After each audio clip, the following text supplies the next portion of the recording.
चलिए जी, let's start with today's discussion.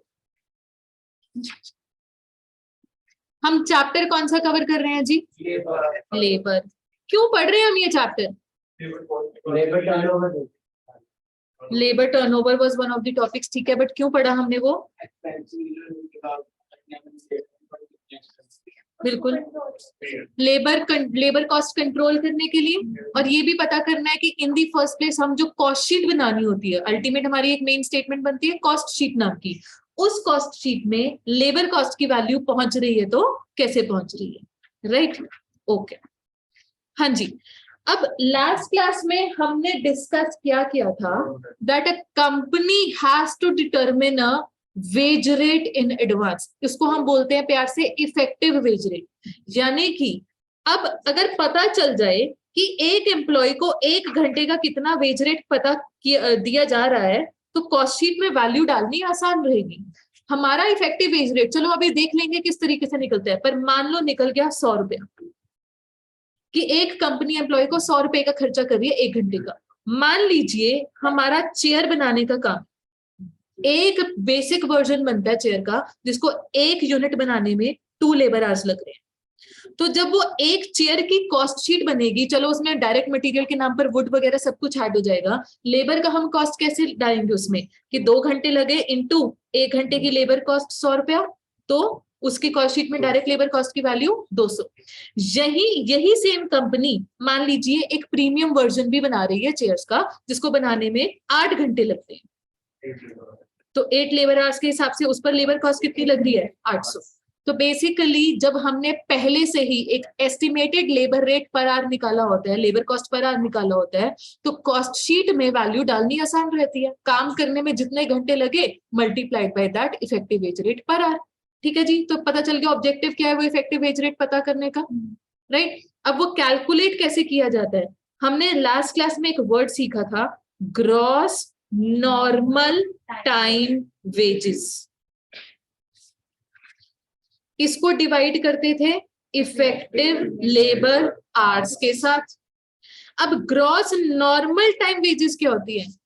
Company को नॉर्मल बेसिस पर एम्प्लॉय के लिए क्या क्या खर्चा करना पड़ेगा।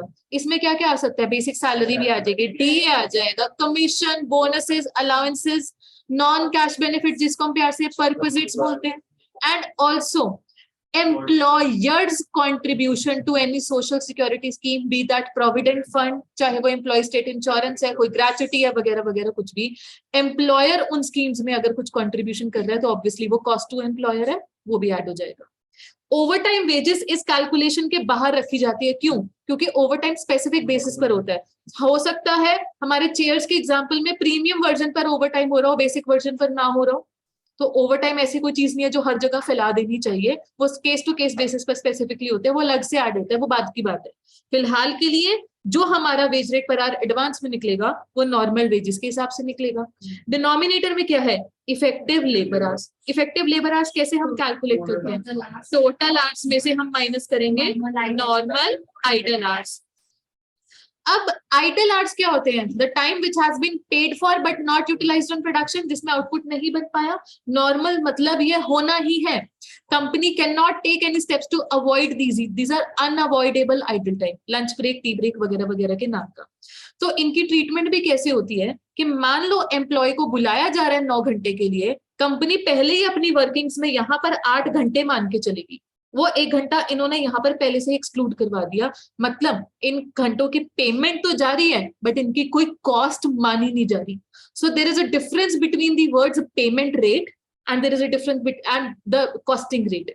तो पेमेंट रेट एक नाम अलग होता है, कॉस्टिंग रेट नाम एक अलग होता है।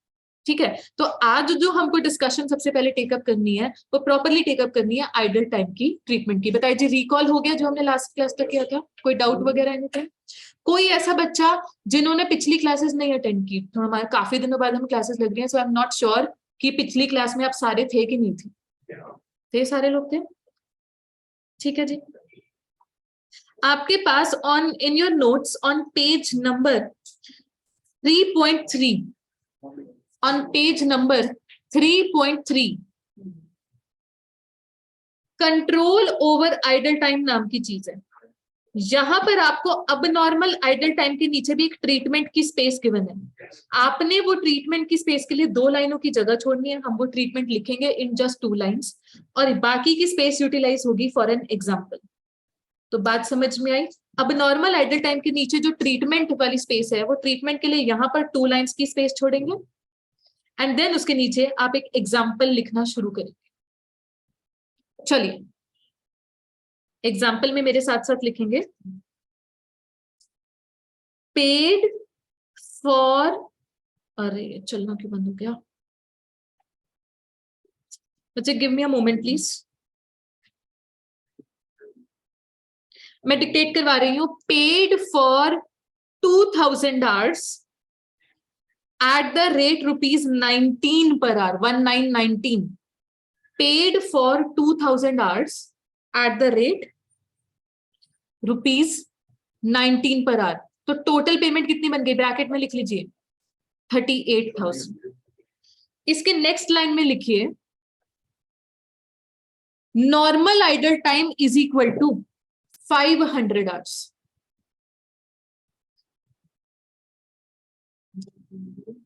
Normal idle time is equal to 500 hours. फिर आप नेक्स्ट सेंटेंस में मुझको effective labour hour rate calculate करके बताएंगे।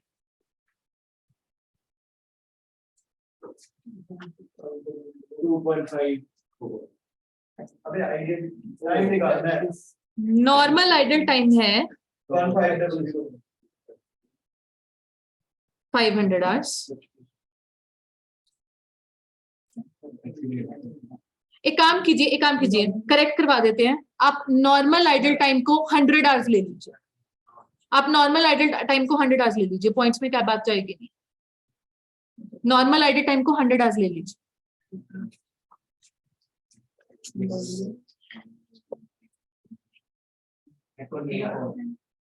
20 आ रहा है? ठीक है।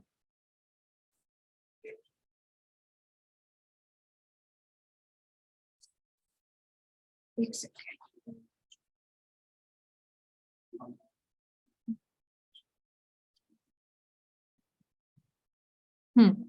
सो paid for 2000 hours at the rate 19, ये आपके पास टोटल पेमेंट कितनी थी? 38,000 आवर्स की। फिर आपने लिखा नॉर्मल आइडल टाइम, वो कितना है? 100 आवर्स का। तो एक तरीके से हमारे इफेक्टिव लेबर आवर्स कितने बन गए? अगर मैं यहीं पर लिखूं, आपने नहीं लिखा कोई बात नहीं, इफेक्टिव लेबर आवर्स कितने बन गए हमारे? 1900। अब मैं आपसे पूछूं कि हमारे पास जो इफेक्टिव पेमेंट रेट है, हमारा effective costing rate, sorry effective costing rate कितना आ रहा है? जो effective wage rate, costing rate, total wages पे की गई 38,000 की, और हमने माना कि ये पेमेंट गई है 1900 की। हमारे पास ये कितना आ गया आंसर? 20। तो यहां पर हम देख रहे हैं पेमेंट रेट इज कितना? पेमेंट रेट 19, बट बुक्स के लिए कॉस्टिंग रेट कितना है? 20। पे किया वर्कर्स को 19 पर आर के हिसाब से, बट हम मान रहे हैं कि हमको खर्चा पर आर का 19 नहीं पड़ता, हमको खर्चा पर आर का 20 पड़ता है, क्योंकि हमें पहले से ही पता है ये 100 घंटों में कोई काम नहीं होगा, तो 100 घंटों की पेमेंट जरूर कर रहे हैं। ठीक है जी।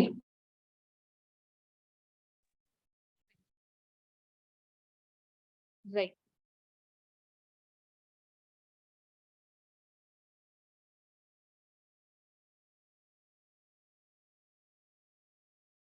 Please give me a moment. जी आगे बढ़ते हैं।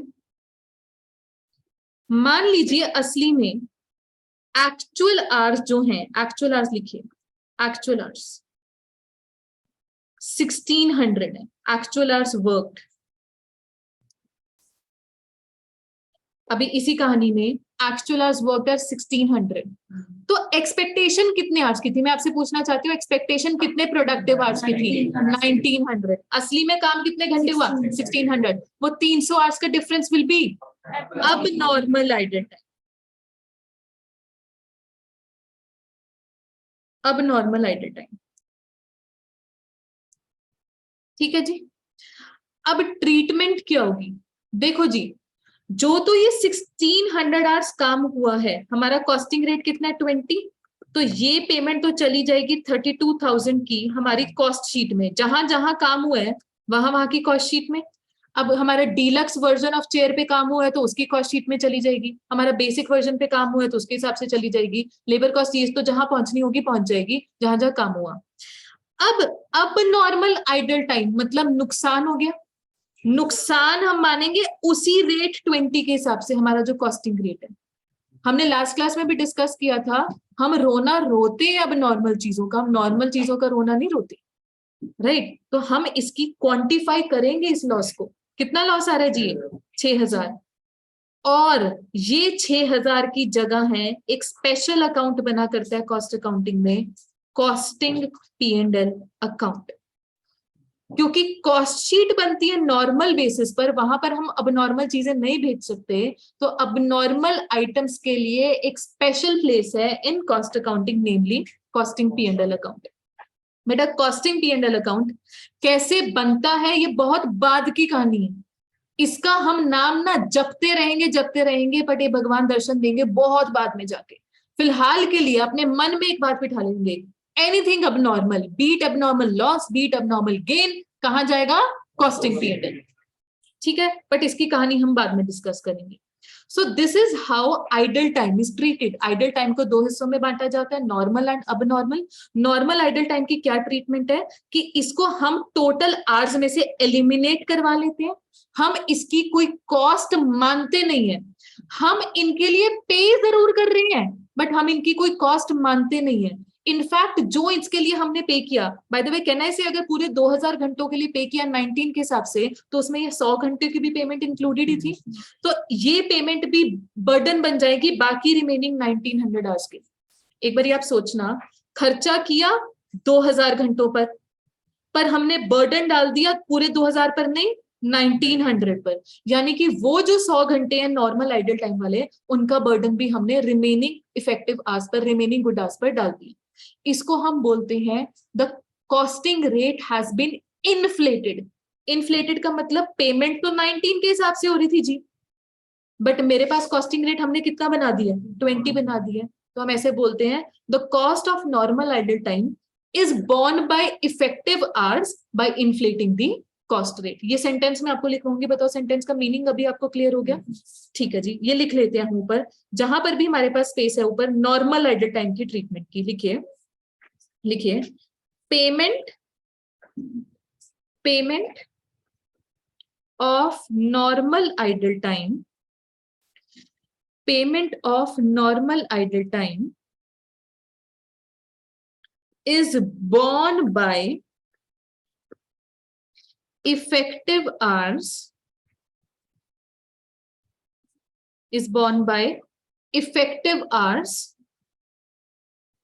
by inflating the cost rate,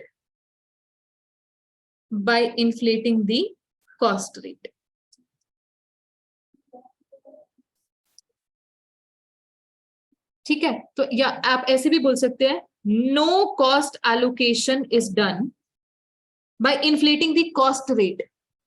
no cost allocation is done to normal idle time. इनकी कोई कॉस्ट मानी नहीं जाती।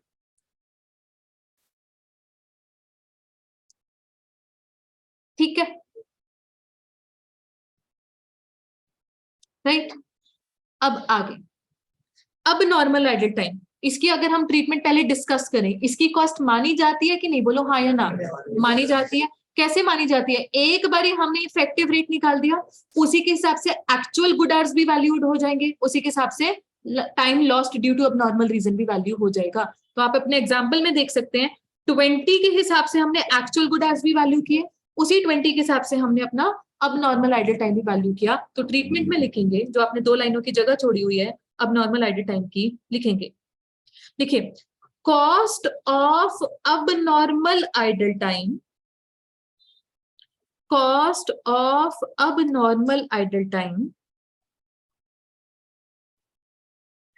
is calculated,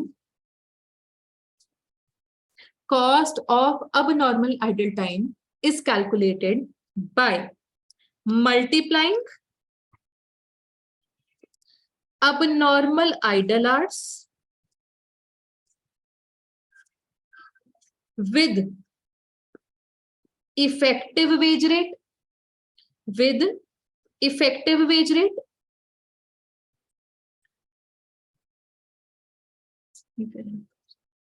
with effective wage rate, full stop. Such cost is then transferred to, such cost is then transferred to costing P&L. Such cost is then transferred to costing P&L account.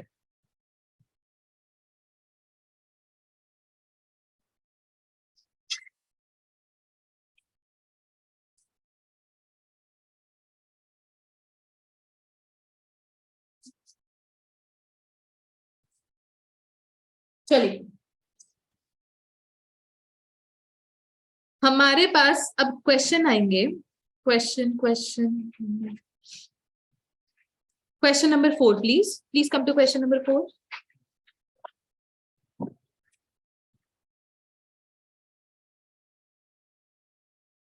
In a factory working 6 days in a week and 8 hours each day, a worker is paid at the rate of 100 per day, basic, plus DA at the rate 120% of basic. हाँ जी, he is allowed to take 30 minutes off during his hour shift for meals break and 10 minutes recess for rest. 40 minute, ये 40 minute है क्या? Normal idle time allowed है उसको, मतलब company पहले से ही allow कर रही है, कंपनी मान के चल रही है, जो कंपनी मान के चल रही है वो नॉर्मल आइडल टाइम है। ठीक है जी। During a week his card showed that his time was chargeable too. Card मतलब मैंने आपको अपने केस में बताया था, हमें भी टाइम शीट भरनी होती थी, तो वैसे ही इस वर्कर की वीक की टाइम शीट बता रही है। जॉब एक्स में 15 घंटे, वाई में 12, जेड में 13।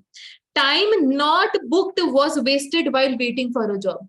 यहां पर ये सेंटेंस आपको एक हिंट दे रहे हैं कि कुछ अब नॉर्मल का, कि कुछ ऐसा टाइम भी है जो कि टाइम शीट में पहुंच ही नहीं पाया क्योंकि काम करने को था ही नहीं। टाइम शीट तभी भरी जाती है ना जब काम होता है, काम करने को था ही नहीं, वर्कर खाली बैठा था। और while waiting for a job, काम करने को था ही नहीं सामने, ये एक अबनॉर्मल रीजन है, अबनॉर्मल आइडल टाइम। ठीक है। In cost accounting, how would you allocate the wages of worker for the week? Allocation मतलब ये बताना कि कॉस्ट शीट, जॉब एक्स की कॉस्ट शीट अलग बनेगी, वाई की अलग, जेड की अलग, ये अलग अलग टास्क है जी। ठीक है, तो इनकी कॉस्ट शीट में कितनी कितनी लेबर कॉस्ट जाएगी, और अगर कोई लेबर कॉस्ट और भी बनती थी किस नाम की, अब नॉर्मल आइडल टाइम की, उसकी वैल्यू कितनी है, कहाँ जाएगी, ये हमें बताना है। खैर, जब ऐसा क्वेश्चन सामने आता है, आपका फर्स्ट एजेंडा होता है calculation of an effective wage rate per hour. एक बार इंफॉर्मेशन देखना, how will you find out effective wage rate per hour? 4 घंटे कौन से? एक हफ्ते में 4 घंटे, एक हफ्ते में 4 घंटे माइनस है। कैन आई से हमारे पास ये क्वेश्चन ही एक वीक की ड्यूरेशन का है, तो हमको सारा काम ही एक वीक का करना है, कोई मंथली या एनुअल बेसिस पे बात नहीं लेकर जाना, right? So we have to do our calculations in respect of a week. आइए जी, आइए मेरे साथ साथ क्वेश्चन स्टार्ट करेंगे। हमने पिछली क्लास में भी डिस्कस किया था, पहले हम अपना डिनोमिनेटर आइडेंटिफाई करते हैं, यानी कि इफेक्टिव आवर्स आइडेंटिफाई करते हैं। Effective labour hours for the week.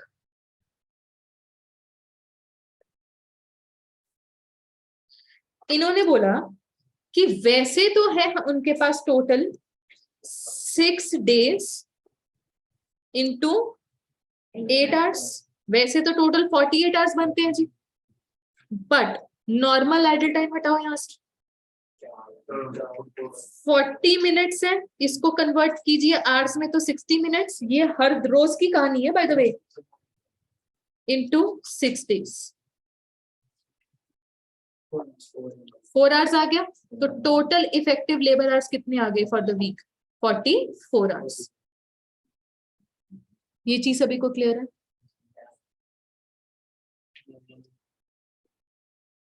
अब वीकली उनको नॉर्मल टाइम वेजेस क्या पड़ रही है कंपनी को जी? एक तो उनको बेसिक सैलरी देनी है, एक तो कंपनी को देनी है बेसिक सैलरी कितनी? 100 पर डे इंटू 6 डेज तो 600, और एक डीए भी देना है विच इज 120% ऑफ बेसिक, यानी कि 720। हाँ जी, नहीं, इन्होंने बोला factory works for 6 days in a week and 8 hours each a day and work. हाँ जी, देखो ये यहाँ पर ना डेली लेबरर्स हैं, क्योंकि इनको पर डे के हिसाब से इनकी बेसिक जा रही है।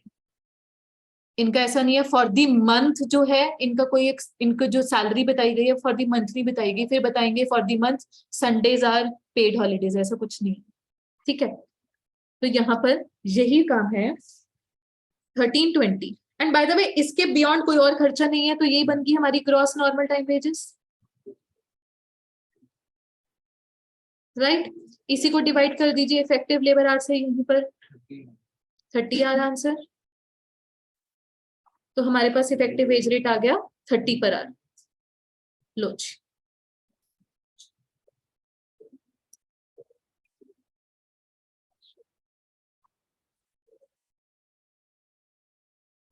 यहां तक देख लीजिए सभी को बात समझ में आ रही है कि नहीं?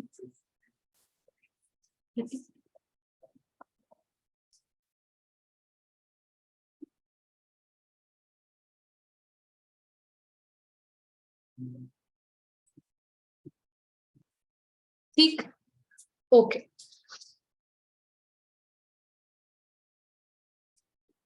क्वेश्चन ने ये नहीं बोला कि effective wage rate per hour calculate करके बताओ, वो कह रहा है वेजेस एलोकेट कैसे होंगी। तो हमने एक स्टेटमेंट की शुरुआत की, एलोकेशन ऑफ वेजेस, जिसमें हमने लिखा पर्टिकुलर्स, आवर्स और वेजेस एलोकेटेड।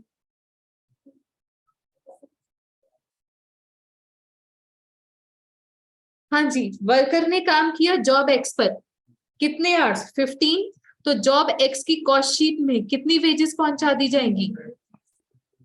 750, 450 सॉरी। बच्चे मेरी मैथ्स जो है बचपन से ही कमजोर है, रिलायंस आपके ऊपर ही है कि आप लोग कैलकुलेशन सही करवाएंगे। 12, ये कितना आ गया? 360। Job Z 13 into 30 390। अब मेरी बात ध्यान से सुनेंगे सभी लोग। अगर क्वेश्चन हिंट ना देता अब नॉर्मल आइडल टाइम का, एक तो उसने लाइन बोल दी ना, time not booked was wasted while waiting for a job, ये एक हिंट मिल रहा था कुछ अब नॉर्मल आइडल टाइम में। हिंट ना भी मिले, you always have to ensure कि जो भी हमारी वेजेस पेड है, इन दिस केस कितनी पेड है? 1320, वही एलोकेटेड भी होनी चाहिए। आप एक बार ही देखो फिलहाल यहाँ पर एलोकेटेड कितनी चल रही है तीनों को मिलाकर? 1200। तो डेफिनेटली कुछ ना कुछ एक मिसिंग चीज है। By the way, going back to the example जो मैंने आपको बुक में लिखवाया था, एक बारी वहां पर देखना 38,000 था, है ना, वेजेस पेड, और वही एलोकेट भी हो चुके हैं 32,000 in the cost sheet and 6,000 in costing P&L। ये हमेशा आपको वेरीफाई होना चाहिए, राइट? इन दिस क्वेश्चन हमको यहाँ से भी पता चल जाता है कि कुछ ना कुछ तो अब नॉर्मल आइडल टाइम है। अब खैर वो पता करने का एक और तरीका भी है कि एक्सपेक्टेशन है 44 आवर्स काम करने की, तीनों जॉब्स में तो काम मिलाकर कितने आवर्स हुए? 40 आवर्स। तो 4 घंटों का हमारे पास बैलेंसिंग फिगर है अब नॉर्मल आइडल टाइम नाम की। ये अब नॉर्मल आइडल टाइम की भी एक वैल्यू निकाली जाती है using that effective rate 30 only.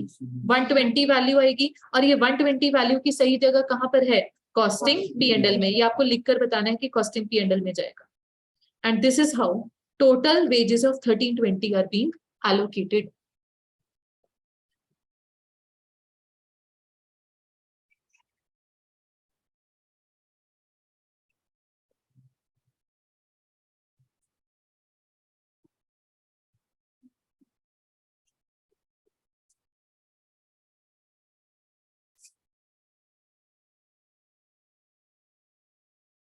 ठीक हो गया जी?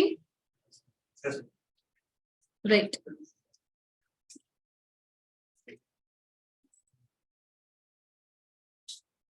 क्लियर है? ओके, अब एक क्वेश्चन है हमारे पास, क्वेश्चन नंबर 7, उस पर आ जाइए प्लीज। क्वेश्चन नंबर 7,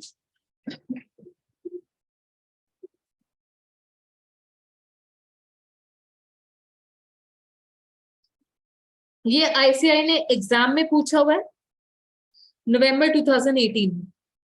पढ़ते हैं। Following data have been extracted from the books of Messrs ABC Private Limited. Salary each employee per month is 30,000. Bonus है 25% of salary. Employers contribution to PF, ESI, etc. is 15% of salary. Total cost at employees welfare activities आपको per annum बता दिया. Total leave permitted during the year बता दिया. Number of employees बता दिए. Normal idle time 70 hours per annum. Abnormal idle time due to failure of power supply 50 hours. Working days per annum 310 days of 8 hours. You are required to calculate annual cost of each employee. इसका क्या मतलब है? Company के point of view से उनको एक employ के लिए कितनी एनुअल कॉस्ट पड़ रही है? Cost to company, cost to company पूरे साल की। एक पहला ट्राई आपकी तरफ से करके बताइए। मैं भी करवाऊंगी, डोंट वरी, बट पहला ट्राई आपकी तरफ से। एक एम्प्लॉय की पूरे साल की कंपनी को क्या कॉस्ट पड़ती है?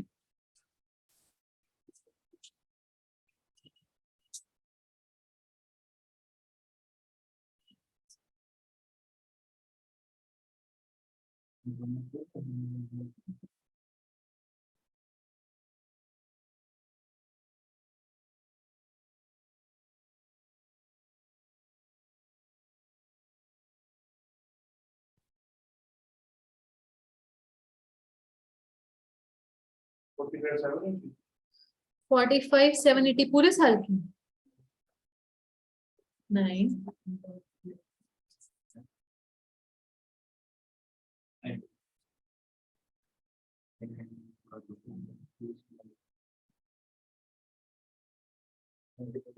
लिख के कर लेंगे तो बेहतर रहेगा। कैलकुलेटर पीट पीट के करेंगे तो गलती होने के चांसेस हैं। ऑनलाइन स्टूडेंट्स, आपसे भी आंसर एक्सपेक्टेड है। गुन एंड सेजल,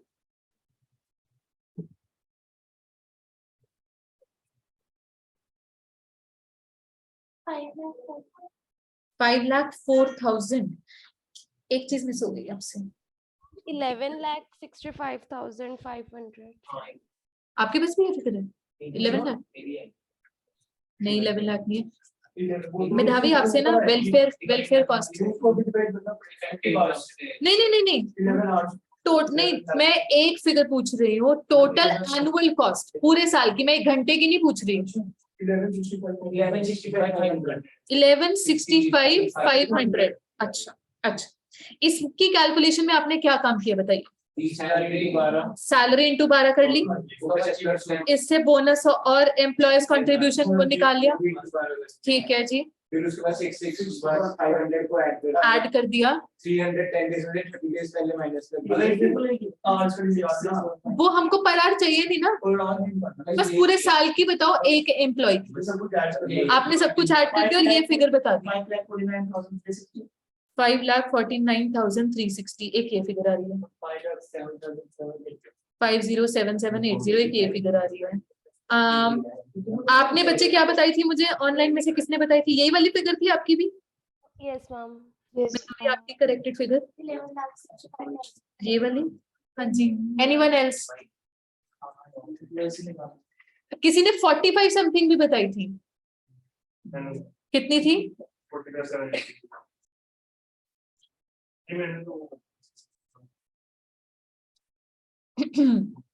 हाँ जी, करेक्ट आंसर है ये वाला।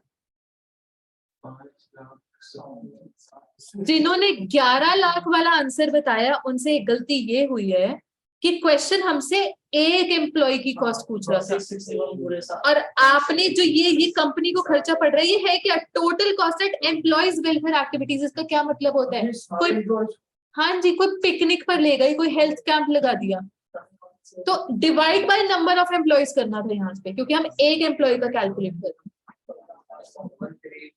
हैं। चलिए अब हम करेक्ट सॉल्यूशन अपनी कॉपीज में लेकर जाते हैं। देख लेते हैं करीब 507780 ही है, तो देख लेते हैं calculation of annual cost of each employee. अब सबकी कॉपीज में ये प्रॉपरली जाए।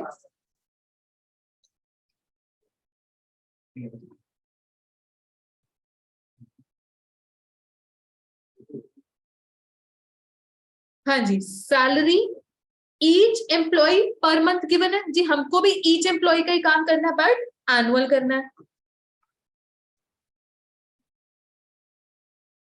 बोनस 25% ऑफ सैलरी, ये बोनस कितना बन गया?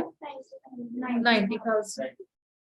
फिर employer's contribution to PF ESI etcetera, वो है 15% ऑफ 360, 54,000। फिर एम्प्लॉयज वेलफेयर एक्टिविटीज,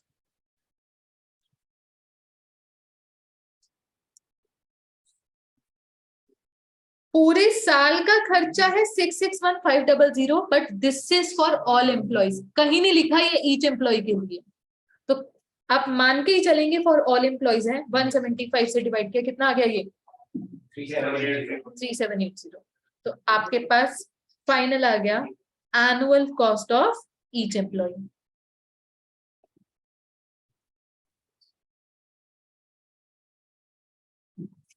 $50,780।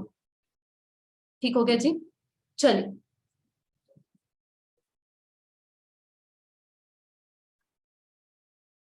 राइट, अब सेकेंड रिक्वायरमेंट में एम्प्लॉय कॉस्ट पर आर। अब बताओ इफेक्टिव वेज रेट पर आर जिसे हम बोलते हैं,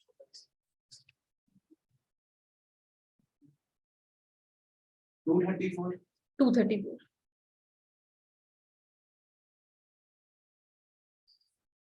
इसके लिए हम पहले डिनोमिनेटर फिगर आउट करते हैं जी। टोटल हमारे पास डेज कितनी है? Total working days 310। अब इसमें नॉर्मल आइडल टाइम हमें हटाना है, तो पहले डेज बेसिस पर हम लीव परमिटेड हटा दें। ये हमारा नॉर्मल आइडल टाइम ही है जी, पर कितना हो गया ये? 30। तो एक्चुअल वर्किंग डेज आ गए 280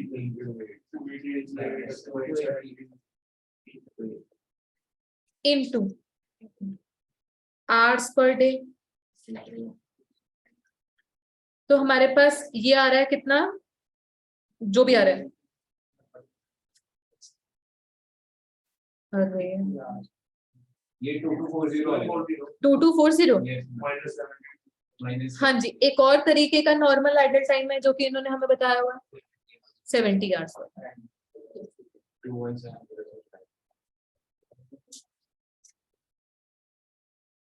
तो हमारे पास इफेक्टिव लेबर आवर्स आ गए 2170। लीजिए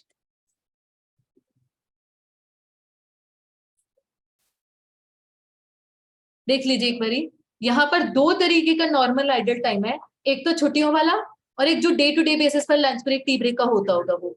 ठीक है जी। फिर इन्होंने जो हमसे पूछा employee cost per hour, simply आपने फर्स्ट रिक्वायरमेंट में नॉर्मल टाइम वेजेस पता की हुई है, उनको 2170 से डिवाइड किया, हमारे पास ये आ गया 234 पर आवर। लो जी, सेकेंड रिक्वायरमेंट भी डन है। एक्चुअल वर्किंग डेज कह लीजिए कि छुट्टियां काट के जिसमें वर्कर एक्चुअली प्रीमाइसेस में पहुंचेगा, एक्चुअल वर्किंग डेज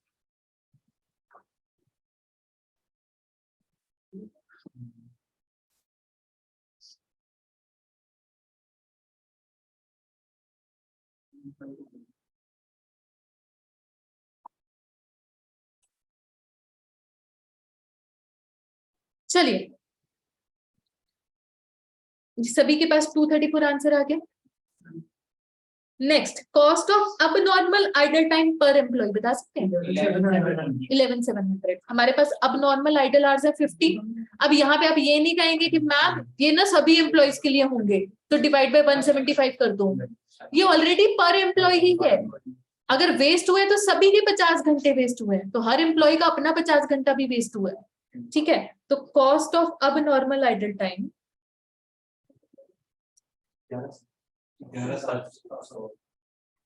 पर एम्प्लॉय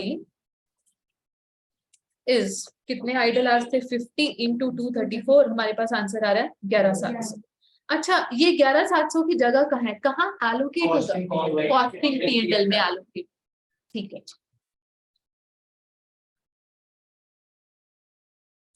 ठीक। ये 5 मार्क्स का क्वेश्चन आ चुका है एक बार एग्जाम में, very very easy, very very simple. इसी क्वेश्चन में मैं आपसे सेवा में पूछना चाहती हूँ, सेवा, what is the value that is allocated to cost sheet? Cost sheet में क्या वैल्यू गई है, सोच के बताएं।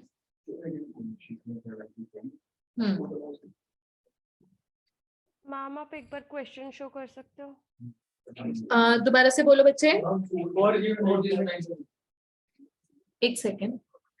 Ma'am please show the question. अच्छा, शो द क्वेश्चन, ये लो।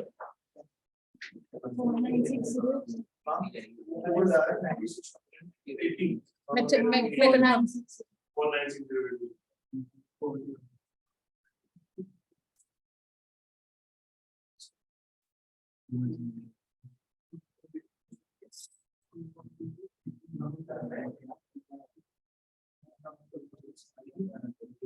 496080।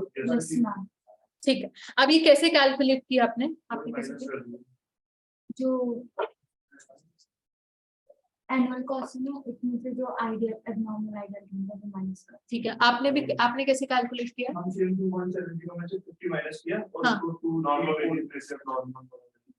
दोनों तरीके पॉसिबल है जी। एक तो जो सबसे छोटा तरीका है वो ये है कि हमारे पास टोटल कॉस्ट कितनी है, 507780।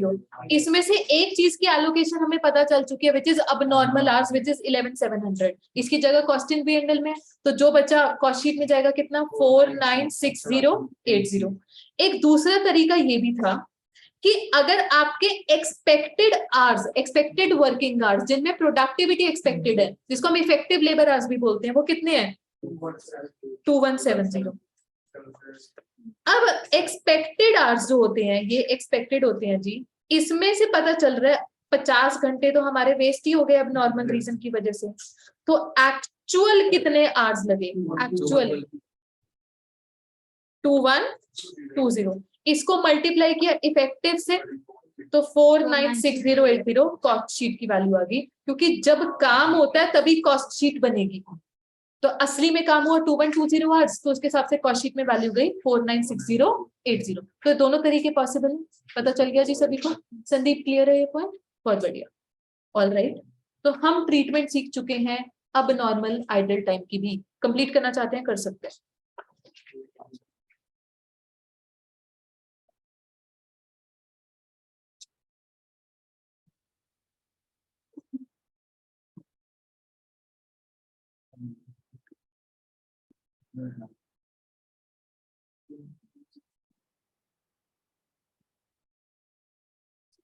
चलिए, अब एक बारी ना मुझे बताइए, आपके पास जो आपको नोट्स दिए गए हैं उसमें क्वेश्चन इस हेडिंग में कितने हैं? आई थिंक 7 में से वी आर लेफ्ट विद एक तो थर्ड और एक सेकंड। ठीक है, ये दो क्वेश्चन स्टार्ट कराने से पहले मुझे आपके साथ एक और कॉन्सेप्चुअल डिस्कशन करनी है, ओवर टाइम। करें स्टार्ट?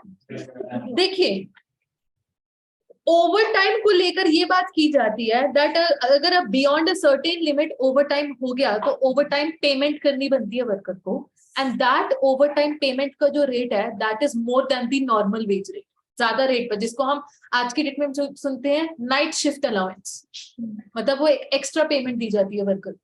हमारा जो फैक्ट्रीज एक्ट है वो बोलता है कि अगर एक वर्कर एक दिन में 9 घंटे से ज्यादा काम करे, 9 आवर्स पर डे, या पूरे वीक में मोर देन 48 आवर्स काम करे for the week, he is eligible for overtime payment and that overtime payment is twice the normal rate of wages. ये हमारे पास एक क्लॉज है, राइट? अब आपको बात समझाने के लिए ना मैं ट्वाइस नहीं लूंगी, मैं 1.8 टाइम्स लूंगी। तो मान लीजिए एक वर्कर का normal wage rate per hour let us से ₹10 है, तो उसका ओवर टाइम रेट कितना बन गया? 18 रुपए। 1.8 से 10 को मल्टीप्लाई करके ये बन गया ₹80। अच्छा, अब हमको ये देखना है कि 18 रुपए की ट्रीटमेंट किस हिसाब से।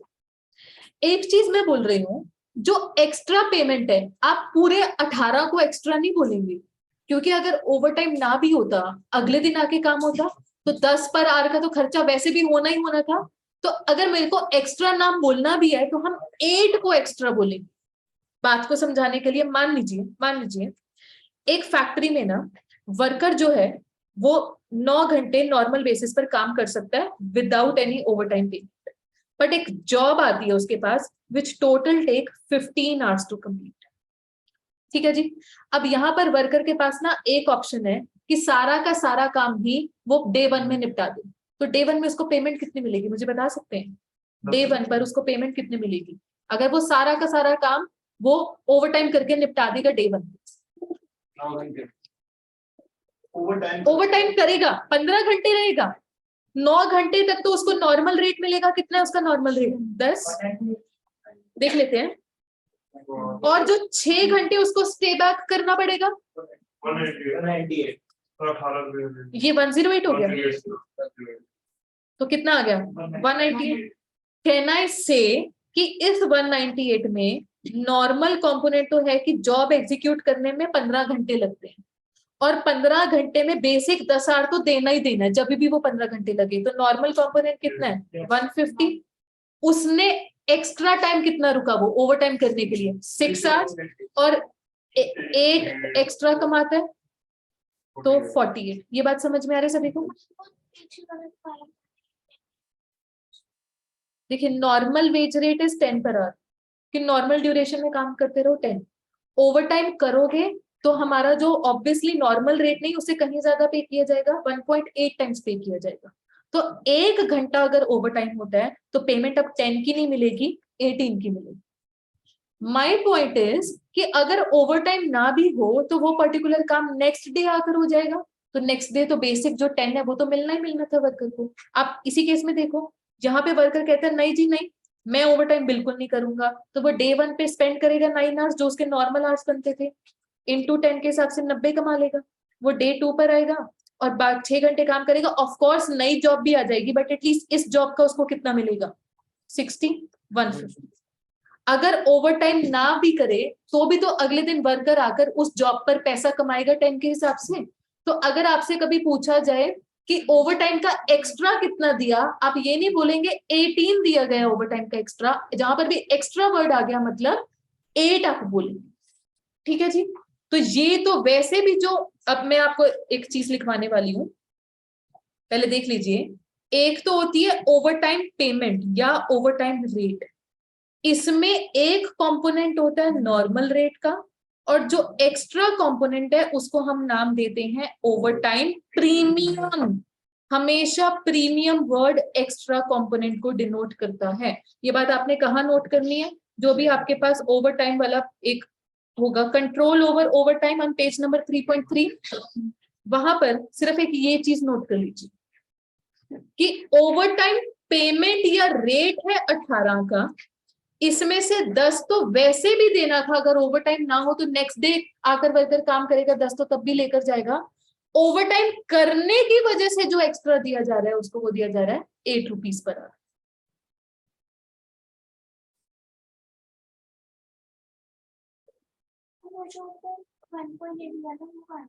1.8 मैंने अज्यूम किया था। एक्चुअली क्या है, फैक्ट्रीज एक्ट बोलते हैं ट्वाइस होगा, मतलब अगर नॉर्मल रेट 10 है तो ओवर टाइम पर 20 मिलेगा। तो वो 10 और 10 की कंफ्यूजन हो जाती है, यहाँ पे भी मैं 10 बोल रही हूँ, फिर यहाँ पे भी 10 बोल रही हूँ ना, वो 10 और 10 की कंफ्यूजन हो जाती है। समझाओ, वो हमेशा आपको क्वेश्चन बता के चलेगा। मैंने अज्यूम किया है that over time payment is 1.8 times the normal rate. ठीक है, ओके।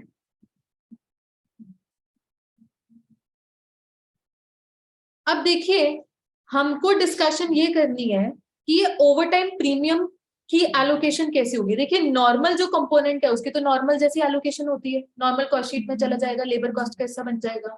हमको डिस्कस करना है ये ओवर टाइम प्रीमियम का कुछ स्पेशली हमको उसको ट्रीट करना है कि नहीं, देखते हैं जरा। आपके सामने ना प्रीमियम को लेकर नेक्स्ट पेज पर है space, page number 3.4 blank space है जी, फिलिंग द ब्लैंक्स खेलेंगे मेरे साथ साथ। पहले पॉइंट में लिखना है direct labour cost to job, direct labour cost to job, first point में। सेकेंड पॉइंट में जो बीच में स्पेस है, फैक्ट्री ओवरहेड्स, फैक्ट्री ओवरहेड्स।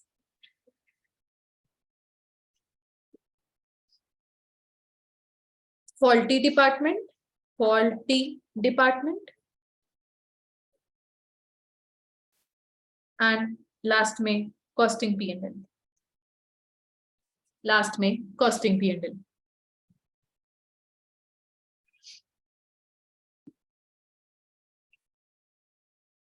चलिए, ये केसेस समझाने के लिए मैं ना आपके सामने एक एग्जांपल रखती हूँ।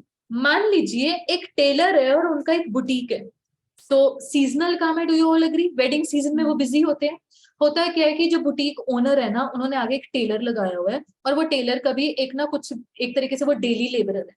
होता क्या है कि कभी कभी उसको ना एक्स्ट्रा बिठाना पड़ता है, तो एक्स्ट्रा बिठाना पड़ता है तो उस दिन के उसको एक्स्ट्रा पैसे देने पड़ते हैं, नेमली ओवर टाइम की पेमेंट उसको अलग से एक्स्ट्रा जाती है, राइट।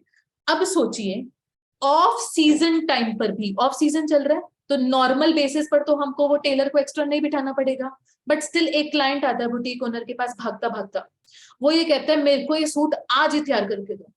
ठीक है, लड़ने ही लगी वो लेडी वहां पर, तो उसमें क्या होगा, वो बुटीक ओनर है अपने टेलर को रिक्वेस्ट करेंगे उस दिन कि भाई तू एक्स्ट्रा बैठ जा, तो टेलर भी एक्स्ट्रा बैठने को मान जाएगा, बट ऑब्वियसली वो भी ओवर टाइम का चार्ज करेगा।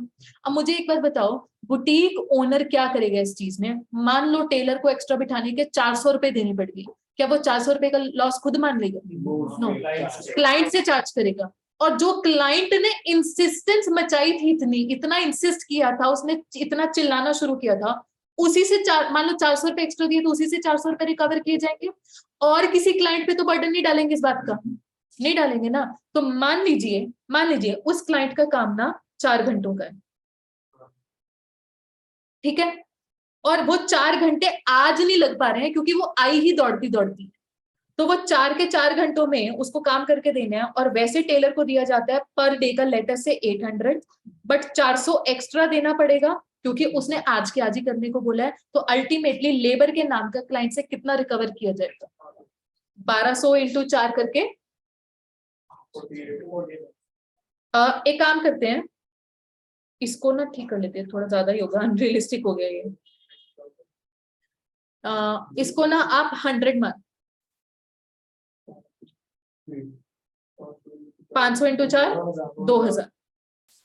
वैसे पर आर लग रहे हैं 100, बट उसको एक्स्ट्रा बिठाए टेलर को तो वो 400 रुपया मांगता है एक्स्ट्रा बैठने का पर आर, काफी ज्यादा उसने मांग लिया, तो ये 400 का 400 किससे रिकवर कराएंगे? उसी क्लाइंट से। ओके, हाँ जी। यहाँ पर जैसे 400 एक्स्ट्रा बैठने के चार्जेस है ना, तो इसलिए होना चाहिए कि 100 तो मिलेंगे उसको, तो 100 प्लस 400 इंटू 4। 400 एक्स्ट्रा मतलब मैं सिर्फ ये 400 प्रीमियम है, 100 तो उसको मिलेगा ही मिलेगा, मतलब एक्स्ट्रा बैठ रहा है तो उसको टोटल 500 मिलेगा। 4 घंटे बाद। चलो, I will refine my example, don't worry. वैसे नॉर्मल रेट पर आर है 100, ओवर टाइम रेट टेलर नखरे मार मार के 500 लेता है, तो ये ओवर टाइम रेट है। एक वर्ड होता है ओवर टाइम रेट, एक वर्ड होता है ओवर टाइम प्रीमियम। तो प्रीमियम कितना निकल कर आ रहा है? 400। मान लो उस क्लाइंट का काम करने के लिए 4 घंटों का ओवर टाइम हो गया, तो प्रीमियम कितना देना पड़ा, अभी ये बताओ। 1600। तो ये प्रीमियम की ट्रीटमेंट अगर हम देखें तो ये प्रीमियम किससे रिकवर कराना है? कस्टमर से। जो नॉर्मल 100 तो वो तो उससे लेना ही लेना था, हम उससे अब एक्स्ट्रा और कितना लेंगे? 1600, और उसी से ही लेंगे और किसी के ऊपर फैलाएंगे। राइट। ये तो बात थी कि कभी कभार हमने टेलर को करवा दिया ओवर टाइम, वो भी कस्टमर के कहने पर। मान लीजिए चल ही वेडिंग सीजन रहा है, तो यहाँ पे कस्टमर नहीं कह रहा, उसने जल्दी नहीं मचा रखी कि आज के आज करके तो चाहे ओवर टाइम कराना पड़ जाए, बट ऑब्वियसली वो डेडलाइंस को कोप अप करने के लिए डेली बेसिस पर हम अपने मास्टर जी को ओवर टाइम करा रहे। उस केस में क्या होगा?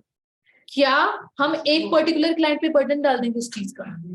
हम स्प्रेड ओवर करेंगे बेसिकली, अब हर एक को हायर रेट पर चार्ज करेंगे, यही बात हो जाएगी। तो ऐसा नहीं है कि एक ही कस्टमर को, भाई जी हम हर कस्टमर के लिए उस दौरान एक लेबर रेट जो हो बढ़ावा देंगे। राइट। अब एक वर्ड होता है हमारे पास ओवरहेड्स। ये जब मैंने आपको कॉस्ट अकाउंटिंग की इंट्रोडक्शन दी थी, आपको ये ओवरहेड्स वर्ड बताया था। ये ओवरहेड्स वर्ड क्या होता है? इनडायरेक्ट। अच्छा, उस क्लास में आपको कुछ बताया था, एक वर्ड होता है डायरेक्ट कॉस्ट, एक वर्ड होता है इनडायरेक्ट कॉस्ट।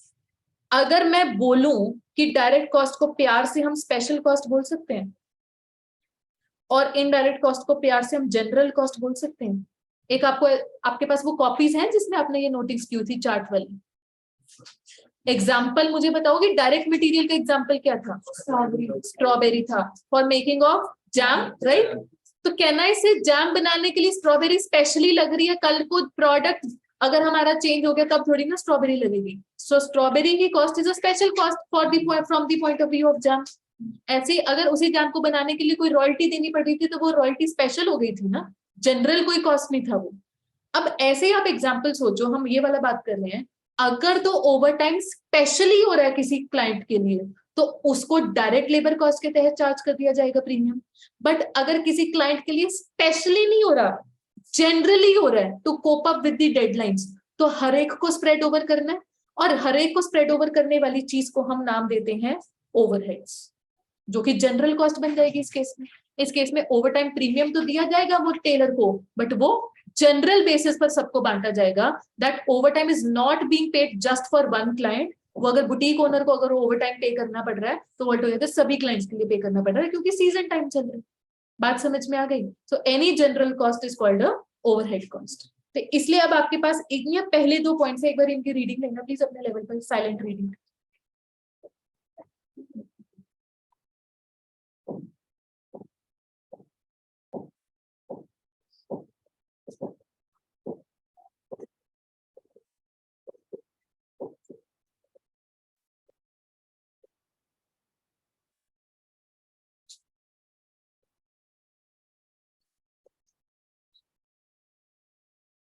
कर लिया जी?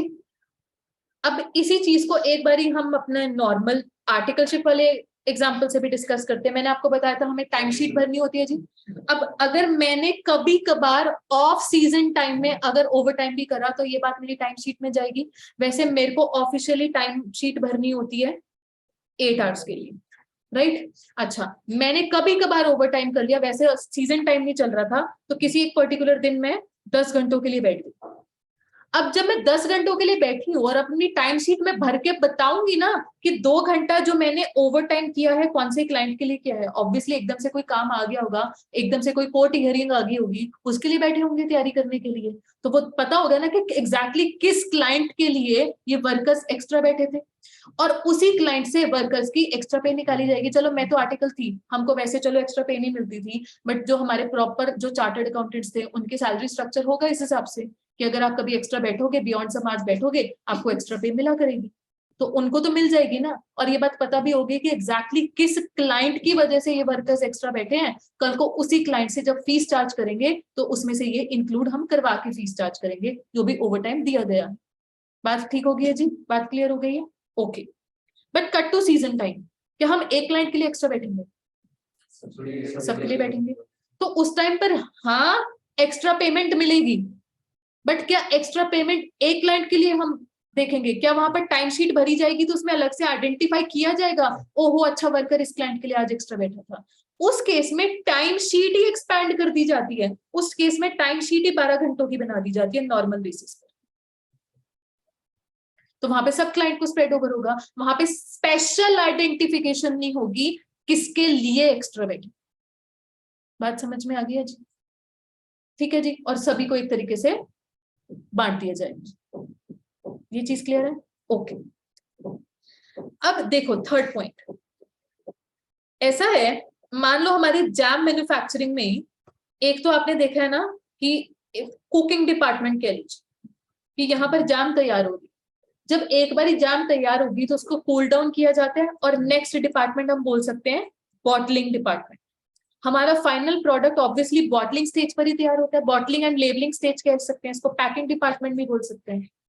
है क्या कि पैकिंग डिपार्टमेंट के पास डेडलाइन आई हुई है कि आपको 2 दिन के अंदर अंदर 1000 बॉटल्स ऑफ जैम तैयार करनी है। हो क्या रहा है कि पहले दिन ना कुकिंग डिपार्टमेंट ने अपनी तरफ से देरी लगा दी, उन्होंने कुकिंग प्रोसेस बहुत देरी से चालू किया, तो जिसकी वजह से डे 2 पर जो कि फाइनल डे था उस पे ये जो हमारा पैकिंग डिपार्टमेंट है, बॉटलिंग डिपार्टमेंट है, इनको ओवरटाइम करना पड़ गया। अब ओवरटाइम किया किसने? बॉटलिंग के वर्कर्स ने। एक्स्ट्रा पेमेंट भी बॉटलिंग के वर्कर्स को गई, बट गलती किसकी थी? कुकिंग डिपार्टमेंट की थी। तो होता क्या है, cost accounting is all about maintaining details. Cooking department के अलग खर्चे रिकॉर्ड होते हैं, बॉटलिंग के अलग खर्चे रिकॉर्ड होते हैं। तो पेमेंट गई तो बॉटलिंग के वर्कर्स को है, बट वो खर्चा माना जाएगा कुकिंग डिपार्टमेंट का, क्योंकि गलती इनकी थी। तो even if premium is paid to worker of some other department, but वो ओवरटाइम होना गलती कुकिंग डिपार्टमेंट की वजह से था, तो इसलिए चार्ज भी वो कुकिंग डिपार्टमेंट को किया जाएगा। कुकिंग डिपार्टमेंट अपने रिकॉर्ड्स में लिखेगा ओवरटाइम गया है हमारी गलती की वजह से किसी और डिपार्टमेंट। ठीक हो गया जी? लॉजिकल बात। अच्छा, लास्ट पॉइंट, कभी ओवरटाइम हो गया due to abnormal reasons, earthquake आ गया, थोड़ी देर के लिए फैक्ट्री खाली करनी पड़ी, जब चीजें वापस नॉर्मल हो गई तो वर्कर ने उस दिन ओवरटाइम कर लिया क्योंकि काम तो पूरा करना ही था, तो यहाँ पर ओवरटाइम हुआ due to abnormal reason, and in such case overtime premium shall be charge to costing P&L। हमने आज सीखा एनीथिंग अबनॉर्मल, नाम याद आना चाहिए, कॉस्टिंग P&L। बाय द वे ये जो 4 पॉइंट्स हैं ये है for the treatment of premium, not the total overtime rate for the premium, क्योंकि नॉर्मल की ट्रीटमेंट तो क्या होती है, वो तो नॉर्मल लेबर कॉस्ट ही होता है, डायरेक्ट लेबर कॉस्ट ही। ठीक है जी? अब ऐसा है, इस पॉइंट के ऊपर जो क्वेश्चन हमारा बेस्ड है दैट इज क्वेश्चन नंबर 3, वो है काफी लेंथी क्वेश्चन, तो हम नेक्स्ट क्लास में टेकअप करेंगे।